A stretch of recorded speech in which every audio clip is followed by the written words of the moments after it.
আসসালামু আলাইকুম। আপনারা দেখতে পাচ্ছেন ডিপ্লোমা পর্যায়ে শিক্ষাক্রমে ভর্তি সংক্রান্ত একটি বিজ্ঞপ্তি বাংলাদেশ কারিগরি শিক্ষা বোর্ড কর্তৃক 25 জুন 2025 খ্রিস্টাব্দে প্রকাশিত হয়েছে। 2025-26 শিক্ষাবর্ষে প্রথম পর্বের শিক্ষার্থীদের ভর্তি পরীক্ষার মাধ্যমে নির্বাচন করা হবে। অর্থাৎ এই বছর যে ডিপ্লোমা ইঞ্জিনিয়ারিং প্রথম পর্বের ভর্তিটা হবে, আগে হতো পয়েন্টের ভিত্তিতে, এসএসসিতে যাদের পয়েন্ট বেশি থাকতো সেই অনুযায়ী ভর্তি হতো। এবার কিন্তু সরকারি প্রতিষ্ঠানগুলোতে ভর্তি হতে হবে পরীক্ষা দিয়ে।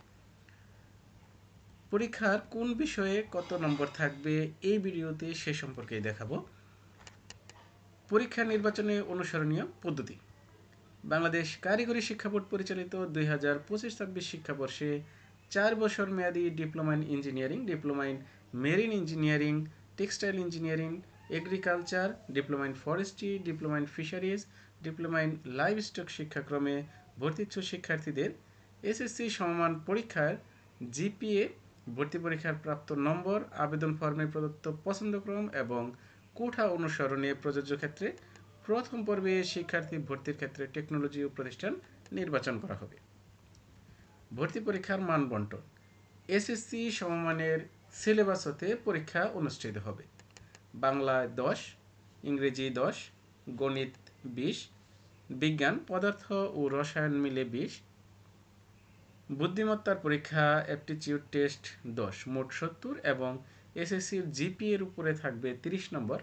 যত জিপিএ থাকবে তার সাথে 6 গুণ দিয়ে এই নম্বর হবে। এ হচ্ছে সর্বমোট স্কোর 100। উল্লেখ্য যে 2023-24 ও 2025 সালে এসএসসি সমমান পরীক্ষায় উত্তীর্ণ শিক্ষার্থীগণ ডিপ্লোমা পর্যায়ে সরকারি প্রতিষ্ঠানে আবেদন করতে পারবে। তবে বেসরকারি শিক্ষা প্রতিষ্ঠানে শিক্ষার্থী নির্বাচন ক্ষেত্রে শুধুমাত্র এসএসসি সমমান পরীক্ষার জিপিএর উপর ভিত্তি করে শিক্ষার্থী নির্বাচন করা হবে। এক্ষেত্রে ভর্তি পরীক্ষা গ্রহণ করা হবে না। অর্থাৎ যা বেসরকারি ডিপ্লোমা ইন ইঞ্জিনিয়ারিং ইনস্টিটিউট যেগুলো রয়েছে সেগুলোতে পয়েন্টের উপরে ভর্তি করা হবে এবং সরকারিগুলোর জন্য অবশ্যই পরীক্ষা দিতে হবে এবং সিজিপিএর উপরে সর্বমোট 30 নম্বর রয়েছে। যত সিজিপিএ পাবে তার 6 গুণ। এই হচ্ছে সামনে ডিপ্লোমা ইন ইঞ্জিনিয়ারিং ভর্তির জন্য পরীক্ষা হবে। তো আশা করি আপনারা এই মানবন্টন অনুযায়ী প্রিপারেশন নেবেন। বর্তমানে ডিপ্লোমা ইন ইঞ্জিনিয়ারিংয়ের বাংলাদেশের কিন্তু অনেক কর্মক্ষেত্র রয়েছে, তাই যারা ভর্তি ইচ্ছুক তারা ভালোভাবে প্রিপারেশন নিতে থাকুন।